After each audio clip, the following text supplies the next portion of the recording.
in. Welcome. I'm E.G. Marshall. You're just in time to join me for an adventure in suspense and terror. The most heart-stopping terror of all.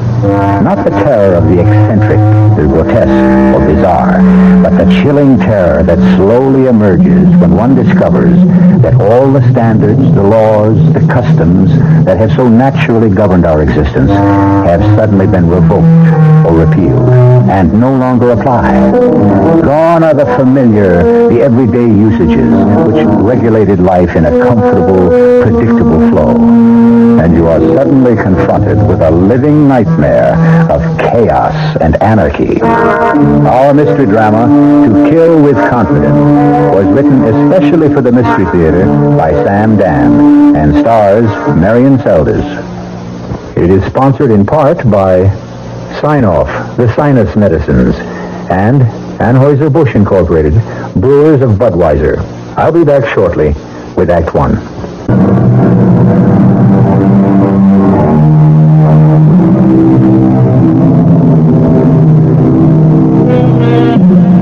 There are men who give more solid thought to the choosing of a car than to the selection of a wife.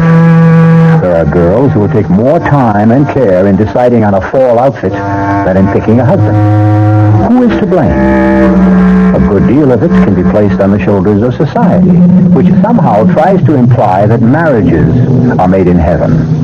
This being the case, why bother being too careful down here below? At any rate, let us consider this extremely attractive, newly married young couple driving along a superhighway near a Midwestern city. Why don't we get off the turnpike, darling? Is anything wrong? No, I just thought I'd like a change of scene. Okay, next exit. You're an angel. Well, it's getting on toward lunchtime, and I think this is the town where they have a place that serves the most fantastic sauerbraten. Really? Mm-hmm. A landmark. You know, one of those terribly authentic restaurants. Ruth, dear, you are in for a treat. Except for one thing. What's that? I happen to despise sauerbraten. Uh-oh, I'm sorry. Oh, don't be sorry, dear. You and I, well, we'll never have days like this again. Days like what? Well, let's call them days of discovery. Days of getting to know each other. Days of finding out about each other. Such as, you don't like sauerbraten. What don't you like? Oh, I like everything. Even artichokes? Especially artichokes. You'll have absolutely no trouble feeding us. I think that's why I fell in love with you. You're so even-tempered. Oh, no, you don't know that for a fact. I may have been on my best behavior all this time. I just can't picture you as anything but... But what? Sweet. Calm. Nice. Well, I tried to keep my temper. I learned what it can mean to lose it. Oh, what happened? Now, that was a long time ago, darling. I found out what it can mean to lose your sense of balance and values, and, well, I plan to make amends for all that. You want to talk about it? No. And I'll tell you why. Oh, no, you don't have to explain. Now, what I'll have to do is explain why I won't explain. Can you follow that? Sure. I have to put it all completely out of my mind. I have to go so far as to convince myself that it never even happened. I understand. And I may have one or two deep, dark secrets of my own. Well, keep them. That's what I dreamed about, to start a fresh, brand new, clean slate. Agreed? Agreed. Now, I'll tell you what let's do. Let's have sauerbraten anyhow. Oh, no. No, you have it. I'll order something simple like hamburger. Oh, no, not in this place. Why? Well, you won't enjoy lunch. The waiters are such frightful snobs if they sense you're not there for the special. Oh, it's that kind of a place. We don't have to have lunch there. We can stay on the turnpike. No, look, here's the exit. Let's turn off. Well, You did have your heart set on... uh-oh. What is it? Is something wrong? Well, the car, I think it's that mysterious vibration. Do you hear it? I don't know. Well, that funny noise. Oh, Leo, darling, to me these things sound funny all the time. Is it something serious? I hope not. Well, look, we have 1,000 miles still to go. We'd better have it checked. Yeah, that's a good idea. Oh, but in case it is serious, do you have enough cash? Well, that's no problem, darling. We'll stop off at the first station that honors a transnational credit card. But I thought the card's only good for gasoline. No, all repairs do. Oh, look, just up ahead. There's a big blue transnational sign that says Frank's Quality Service. Let's pull in and have the motor checked.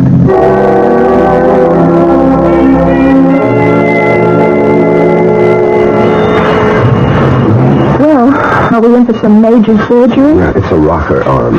So what does that mean? It means more labor than anything else, and he's short-handed. In other words, it'll take some time, darling. No. Does that fit in with our plans? We did intend to have some lunch. We could do that, darling, except, What is it? Well, you remember I told you what happened to me last time I needed emergency repairs? Well, that decided me. When you're having work done in a strange town, a place you don't know, you really should stick around, keep an eye on it. That's right, of course. Well, I know it'll be a bore for you. Well, I could shop. Could you? Your birthday's the day after tomorrow. I'll have an hour or so. I'll look for something and I'll be able to surprise you. Well, that's a great idea. Now, what's this fellow's name? Oh, yes, Frank. Hey, Frank. Oh, yes, sir. Oh, Mr. Renard. Yeah, what can I do for you? You've got about an hour on my car? Oh, say an hour and a half and be safe. Well, my wife would like to do a little shopping. Well, you're in luck. We got us a shopping center just 3 blocks from here. It's called the Golden Mall. The Golden Mall? Yeah. They got the top stores there. All the big ones from New York, Chicago. How do I get there? Oh, it's just 3 blocks up. See that traffic light? Yeah. You turn left, go 1 block. There it is. The Golden Mall. Well, thank you. She'll come back loaded with packages. You won't thank me. Darling, make sure you remember the name of this place. Yeah. It's Frank's 24-hour quality service. Open 24 hours a day. Everybody in town knows me. Well, let's see. It's exactly 12 noon. Darling, I'll see you at 1:30. Make sure you remember the address, ma'am. It's 1776 Jefferson. I mean, how can you forget that one, huh?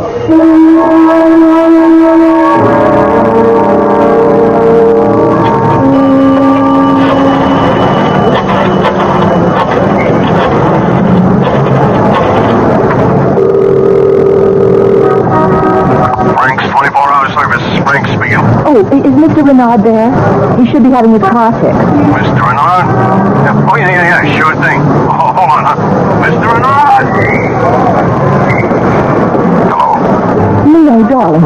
Oh, for a moment, What is it, darling? nothing, dear, nothing at all. Must have been something. Yes, I just couldn't imagine who'd be calling me here. Is everything okay? No. Well, darling, what's wrong? I miss you, that's all. You realize we've been separated for almost 45 minutes? Oh, You miss me? terribly. All right. I just called you up to keep the record clear. Will you be finished on schedule? Looks that way, about another half to 3/4 of an hour. All right, I'll be there 1:30 on the dot. I don't like these long separations. Neither do I. Goodbye, darling. Bye. Taxi! Taxi! Where to, man? 1776 Jefferson Boulevard. Okay. Every day in the stores, ma'am? Oh, no, I just bought a little present for my husband's birthday. Excuse me. Let me call it to the dispatcher. 37, headed south to Jefferson, 1700 block. 17... Just a minute. Why are we stopping? Where did you say you wanted to go on Jefferson Boulevard? 1776. That's a number you can't forget. Well, maybe you can't forget it, but you sure can get it mixed up. You don't want to go to 1776. Why? Because there ain't nothing on that 1700 block worth going to. Well, I distinctly remember Look, it. ma'am, I know this town. Well, give me a street, any street, I'll run it down. On 1700 block of Jefferson, you got the old foundry, and it's been deserted these past 18 years. And Frank's 24-hour quality service station. No more, you don't. How can you say that? Well, I can say that because Frank's been dead, but see, it's 3 years now. Well, the sign says... Nobody ever bothered taking the sign down. It's too much trouble. That part of town, you could write it off. Well, I spoke to Frank this morning. No, lady, you didn't speak to Frank. Believe me, nobody's spoken to Frank in 3 years. Well, maybe he's St. Peter. Although I don't think Frank would have caught up there. My husband is having his car fixed at Frank's right now. Yeah? So would you please take me to 1776 Jefferson Boulevard? But, ma'am... Now, shall I call a policeman or shall I hail another cab?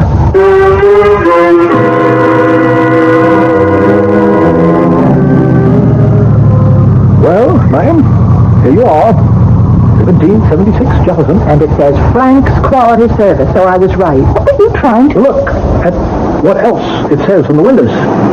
Those big signs. This property for sale. No! Look, ma'am, the place is empty. It's been empty since Frank died. But it can't be. We were high school pals, Frank and I. Look, I was here just this morning. I was here. I remember going to Frank's wake. We drove in, and those signs weren't up there. There were cars parked and men working in there, And we went to the funeral. he told Leo, my husband, he told Leo that the rocker arm needed fixing. Ma'am, are you sure you want this place? My husband. I left my husband here. No, ma'am, I'm afraid you didn't leave anything or anybody. Leo is in there, in that garage. Where are you going? Can't you see it's locked? It's been locked for 3 years. There's nobody in there. I'm telling you, there's nobody in there. What happened to my husband? What did they do to my Now, husband? calm down, ma'am. Think. Are you sure this is the same? I'm sure. I know. Don't you try to talk me out of it. I know. I was here exactly 1.5 hours ago. I was here. This place was open. This service station was operating, and there was a man here, Frank. How do you know his name was Frank? Because his name was written on his shirt. Look, ma'am, I don't know what... I want my husband. Now, what happened to him? Ma'am, try to hold on to yourself. Don't pass out, please. Don't faint on me. I don't know what to do. Here, let me help you back to the cab. Please. Oh, Leo. Leo, what did they do? Oh, no. 37. Come in, quit fooling, answer me. This is 37. Get me some cops. Get an ambulance. Get everybody over to 1776 Jefferson. On the double, huh?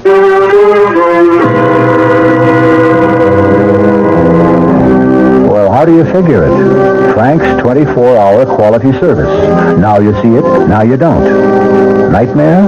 Illusion? Reality? Which are we dealing with? Could it be a mixture of all three? I'll return with some answers, but also with some more questions when I return in just a few moments with Act 2.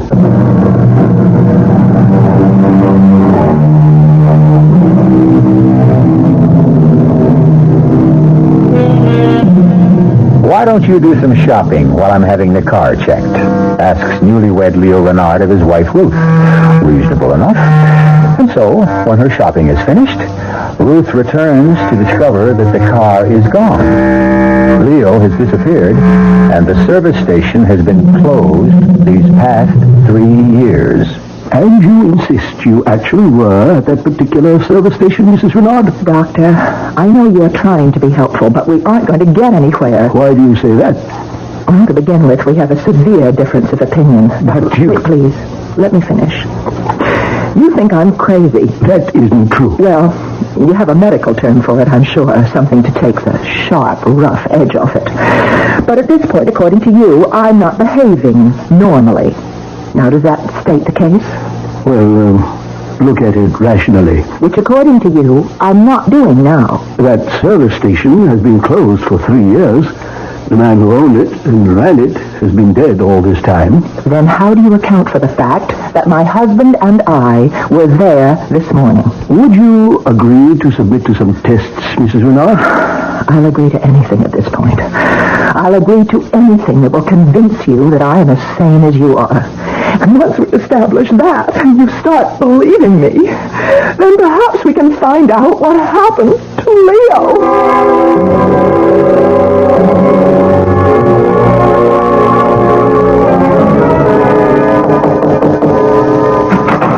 Yes? May I come in? Who are you? Lieutenant Powell, City Police. Oh, suppose you can come in. What do you want? I want to help you. Well, you won't help me by telling me I'm crazy. Why would I do that? Because that's all the others can think of. Well, to begin with, you don't look crazy. Well, thanks. Do you have any influence around here? A little. What do you need? What I need is to get out of this hospital. What you need is rest. What I need is my husband. I spoke to the doctors. What did the doctors say to you? You're suffering from shock. I'll buy that. You evidently can't face the fact that your husband has deserted you. No, that's off the mark. All right, tell me about it. I've already told it to 3 different police officers. Yeah, but I'm the one that counts. How long are you married? 2 weeks. Where? Is all this important? Everything's important. We were married in Reliance City. By whom? Well, what is that? By whom? A justice of the peace. His name? His name was Dunley. No, Dunleavy. Well, that's what the sign said. Emmett Dunleavy, J.P. How long did you know your husband? Well, it was one of those love at first sight things. But, of course, you being a cop, you wouldn't believe in that. Oh, but I do. It's the only way. Tell me about him. Well, he was in town on business. What was his business? Why is that your business? Why is that an unreasonable question? Because you don't know and you're ashamed to admit it. That's a lie. Instead of asking, maybe I better tell you a few things. You don't really know what he did for a living, if anything. But that's just... It's all right. You don't have to say anything. Let's talk about the money. The money? The money you gave him. How did you know? My dear Mrs. Renard, you are now a member of a certain unfortunate sisterhood. What are you insinuating about my husband? Well, let's stick to the facts. How much of your money does he have? It's not my money any longer. It isn't? Oh, when we married, we agreed to share everything. And how much did you share with him? Well, I had an inheritance from an aunt who died, and she left me Yes, she left you... $51,000. I see. I don't know what you think you see. We were going to invest it in the new business. What new business? He was interested in real estate, and I was a public stenographer at the hotel where he used to have dinner, and that's how we happened to meet. And we were going to go to Florida and get into a land development deal. $51,000. In cash? No, bonds. We put it in bonds. Negotiable bonds, no doubt. Well, we had to be able to raise cash in a hurry. Of course. Well, it just wasn't my money. He had close to $50,000 of his own. You know this for a fact? Well, that's what he said. Look, Mrs. Renard, I want to help you. I want to find him. Hopefully we can recover all, or at least some, of your money. Why do you insist that he ran out on me? I've told you what happened. You simply can't face the truth, can you? And you've created an hallucination about a garage.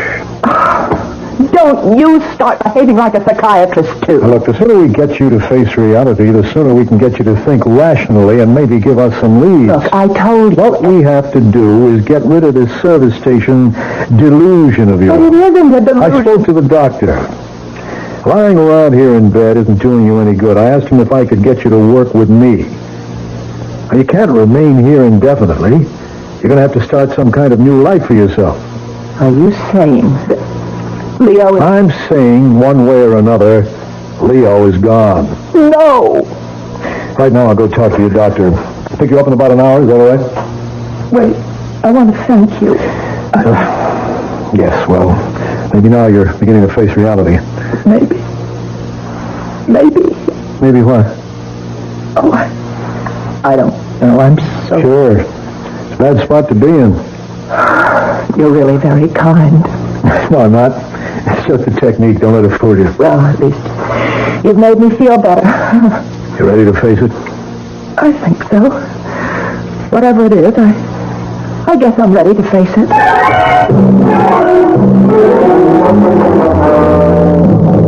You wanted to see what Mrs. Renard was carrying when she was brought here, Lieutenant? It's important, Doctor. Well, we're about to give her things back, since we're releasing her. Just her clothes. That's not important. A handbag. And this package. It's from Milady's.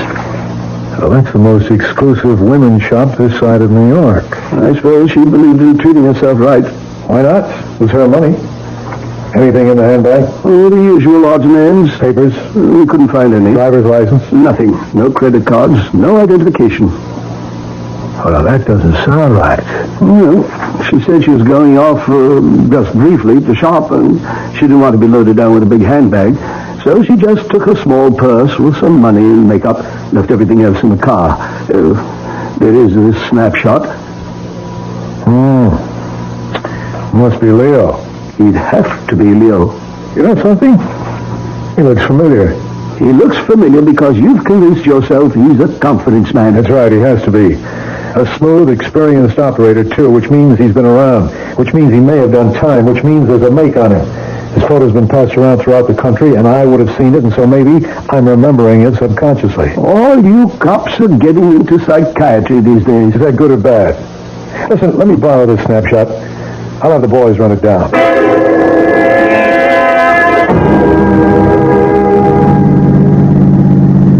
Yes, Lieutenant, I've decided. I've called a hotel, take a place there, and when my money runs out, which will be pretty soon, I can find a job. I intend to stay here until... Until what? Until I find Leo, or learn what happened to Leo. Now, you say you were married by a justice of the peace in Reliance City. That's right, and I'll never forget the man's name, Emmett Dunleavy. That's what the sign said in front of his house. Who recommended him? I mean, how did you know to go to him? Well, we got our license and we were driving along and we saw the sign. Who was driving? Leo. Go on. Well, that was it. We went inside and we were married. I don't think so. What do you mean you don't think so, Lieutenant? What would you know about it? All I'm saying, I don't think you were Now, married. just a minute. The ceremony was performed. We checked the city hall in Reliance City, and there's no record of your marriage. But there has to be. Ruth Olson to Leo Renard. No record of anyone named Renard getting married to anyone at all. What are you trying to do to me? And there's no justice of the peace named Emmett Dunleavy in Reliance City either. But that was his name. The sign distinctly said that his name. Look, I know it's hard to face so many disagreeable facts all at once, but there's no help for it. Oh, I know what you think. You think Leo is a confidence man who was out to swindle me. I'm going by what appear to be the facts in the case. I'm going by experience. Well, I wouldn't fight you except that you love him. Well, love doesn't make you blind. It's just... Well, one fact I simply cannot account for. Yeah? No matter what anyone says, Leo and I stopped at that service station. No matter what anyone says, it was open for business. No matter what anyone says, there was a man named Frank, and he said he'd fix the car in an hour and a half, and that I'd have time to go shopping. Well, here we are. As you can see, closed, deserted. For rent sign on the window. Face it, Ruth, face it. But it was real. So real. Transnational Gas Pumps, okay? I called their office. They told me. Hasn't been a delivery here in 3 years since they canceled the franchise because the owner, Frank Walker, had died. It was real. It was real. Now think, Ruth, what did happen? I just don't know.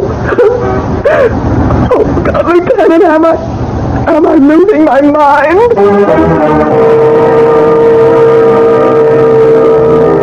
But the service station was there. A man named Frank was there. We heard him speak. Or did we? Did the conversation actually take place at 1776 Jefferson Boulevard? Or was it all taking place in the mind of Ruth Renard, whose last name may not even be Renard, since there's no record of her marriage either? I'll be back shortly with Act 3.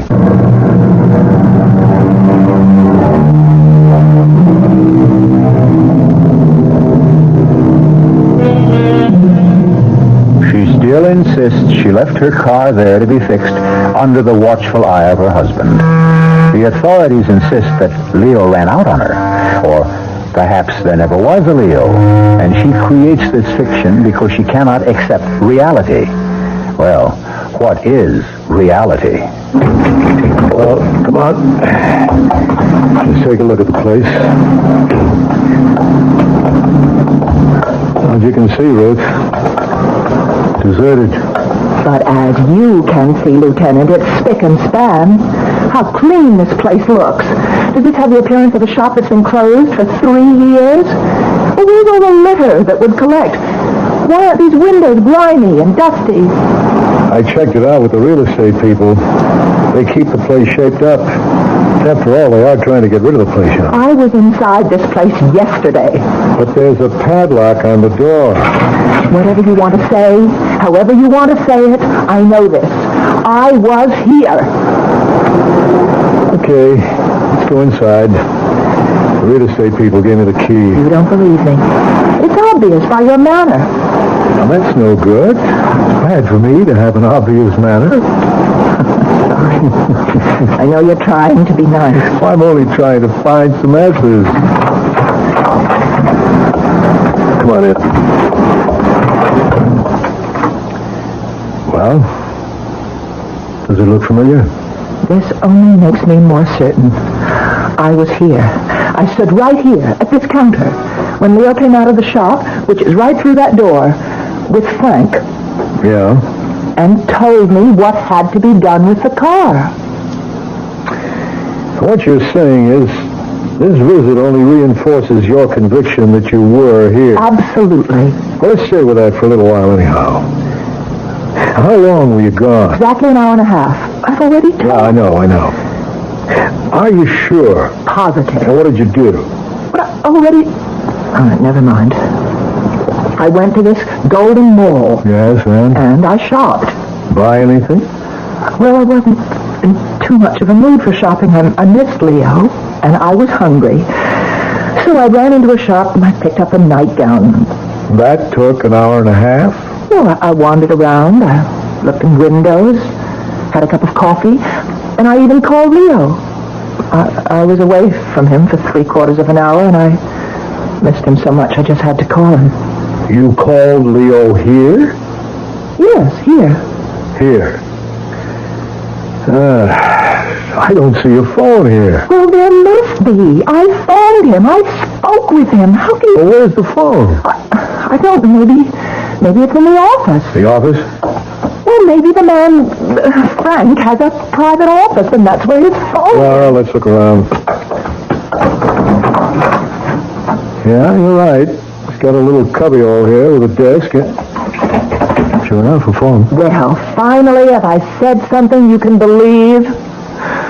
The phone's dead. No dial tone. I guess it isn't connected. I spoke on that phone to Leo. And the man, Frank, he answered it. Sure. Oh, your tone of voice. Please, I don't mean anything. You can't help it. You want to be nice to me, but you think I'm crazy. No, I'm trying to go along with it. With what? With everything you say. What we need right now, more than anything else, is a break. Who knows? Maybe we'll get one.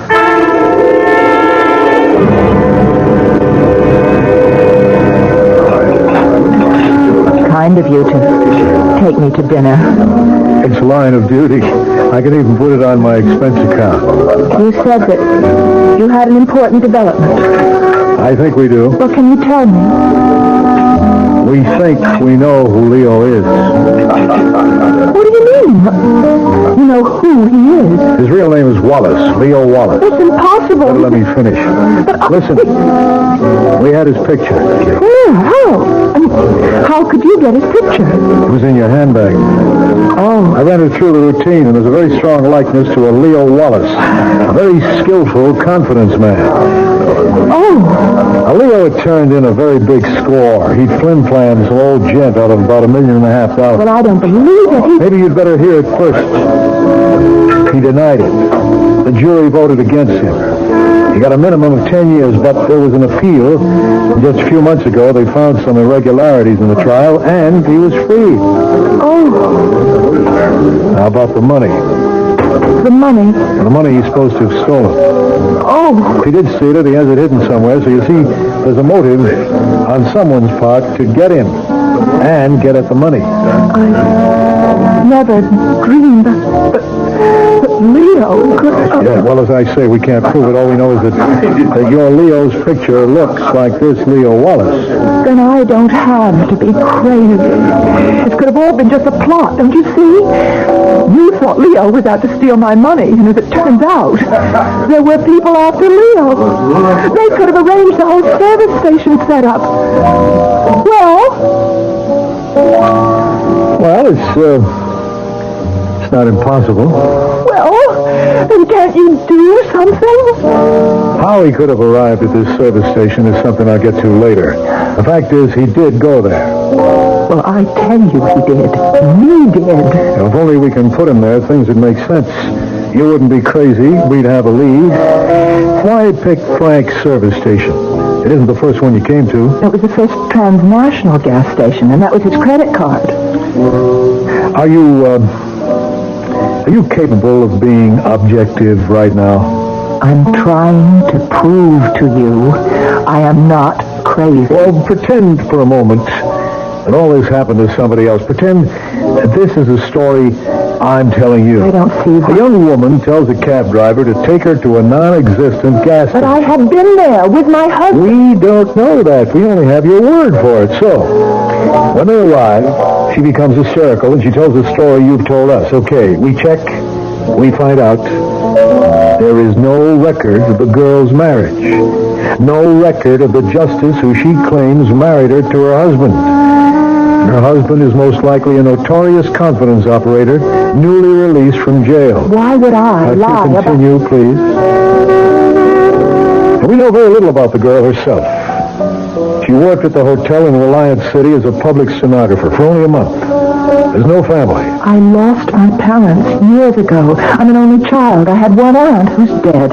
Well, everything is so vague. We can't find anyone who's ever seen this girl with her husband. But we stopped at 3 motels between here and Reliance City. No one remembers seeing a Mr. You Renard. can check their registers. They must prove that Mr. and Mrs. Renard stopped there. Two of the clerks remember a Mrs. Renard. That's because I went into the lobby to sign the registers while Leo took care of the bag. Now, once again, we have that same problem.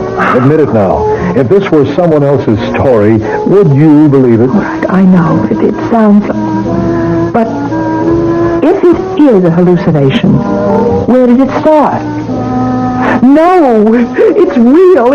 You said to the cabbie that you bought a gift for your husband. I did. No, you didn't. You bought a nightgown at Milady. Oh, but Why would you lie? Or maybe it isn't a lie. Maybe subconsciously you know you don't have a husband, therefore you really couldn't buy him a present. Then why would I have his picture in my purse? You may have found it somewhere. Maybe without knowing it, you fell in love with his picture and... Why is it all so real? I keep tripping you up all the time. Your story has so many holes. For instance, why do you say you called from a mall when that phone has been disconnected for 3 years? But I did call. You have to believe me. That means I have to believe your whole story, all of it. All of it is true. And yet I can't check any of it. Wait a minute. There's one part I can check. And if you're telling me the truth about that one little part, then the whole story could make sense. What is that part? No, I don't want to get your hopes up. I'll see you at the hotel. Oh, but I'd like to know. No, there isn't very much I can do about it till the morning anyhow.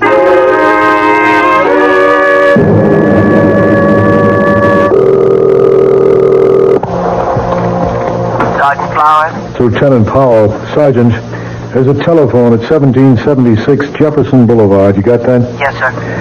It should have been disconnected for about 3 years.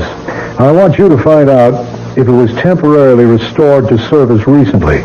If so, by whom? Somebody had to pay a deposit. I want the name and address. Yes, sir. I want that information immediately.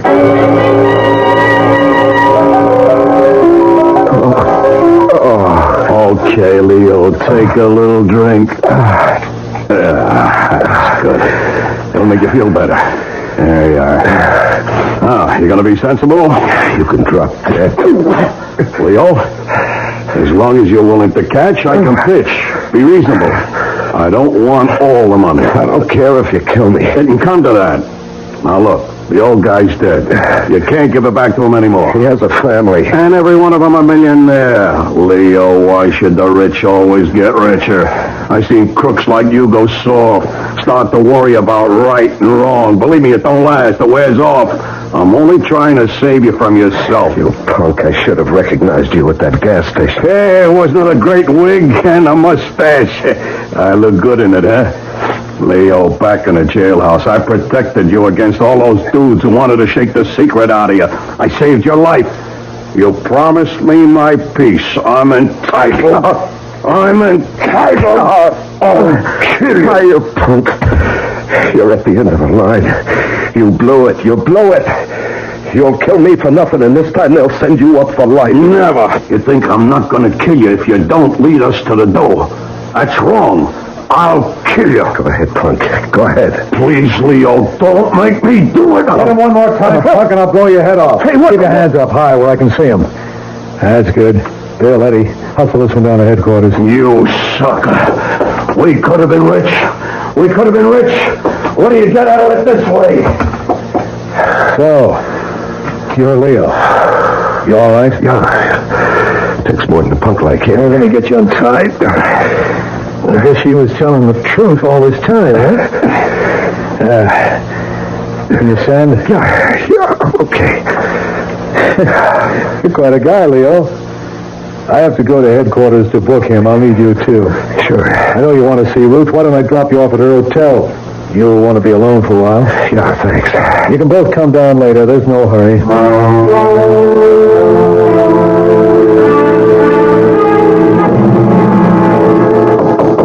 Just a minute.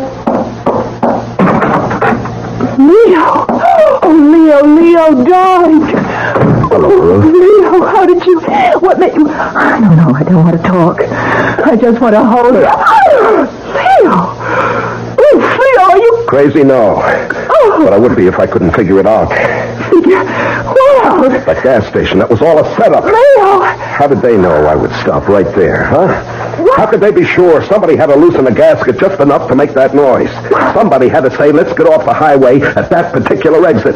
Somebody had to practically lead me by the hand right into the setup. Leo, why would I... $1.5 million, that's a big enough. Leo, I love you. Oh, sure. How can you even think And that that's the right way to do it, too. I disappear. You become the poor, distraught, deserted wife. The mobsters figure you've been double-crossed, too. The heat's off you forever. Leo, how can I convince you? What can I say? Great plan, baby. Even the phone call, that little cubbyhole office. The only place in the station that isn't open to view from the street. The only place where it's safe to jump me. That's why you installed the phone. Get me out of sight, distract me. Leo, please. But the punk blew it. He gave his right name to the phone company, his correct address. So they were able to check him out. The punk wanted to save a $30 deposit. For $30. He blew his shot at $1.5 million. Leo, I He swear always to was you. a punk. And now for you, baby. Leo, why are you looking at me like that? I think I'm gonna kill you. Leo, it's all in your mind. Oh, sure. Oh, I swear I had nothing to do with it. I love you. I love you. Let me prove it. Wait, here. Look, that's my purse on the night table. See? In the purse there's a .22 caliber revolver. Look inside it. All right. You'll find it. Now, if you really think I'm guilty, go ahead and kill me. We'll shoot. Kill me. What are you waiting for? See, you can't do it. You love me. You can't do it. You love Leo, don't be crazy. me. Lieutenant Starr, Leo's going crazy. Just stay where you are, pal. Just stay there. Leo, what are you going to do? Are you out of your mind? I let you come up here alone so you could figure it out for yourself. Yeah, I understand, and I have to kill her. Lieutenant, you can't just stand there. Nothing he or anyone else can do, Ruth, except... Hey, Paul, if she goes to jail, what can she get? At least 10. 10, huh? In 10 years, that beauty, that terrible, overpowering beauty of hers that blinds you, that beauty will be gone. She'll be old, worn and bitter, as good as dead, with almost half a lifetime still in front. Leo, give me a chance. If I kill her now, it's too easy. Leo. That will be over in a Leo. second. Take her, Lieutenant, take her. We'll kill her the right way, legally. Just... Leo, I love you. I love you too, Ruth. I love you more than anything in this whole wide world. But I'll get over it. You'll never get over me. Oh, I'll get over you, baby. And if I can't, if I don't, if I still love you 10 years from now, I'll be waiting for you. Outside the prison gate.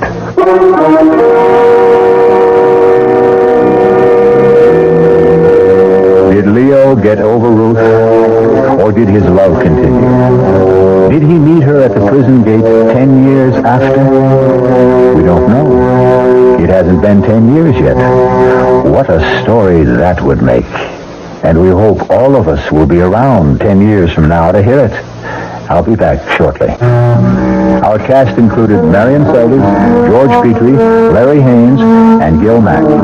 The entire production was under the direction of Hyman Brown. Radio Mystery Theater was sponsored in part by Buick Motor Division, the Kellogg Company, makers of Kellogg's Special K cereal, and new sugar-free Diet 7-Up. This is E.G. Marshall inviting you to return to our Mystery Theater for another adventure in the macabre. Until next time, pleasant dreams.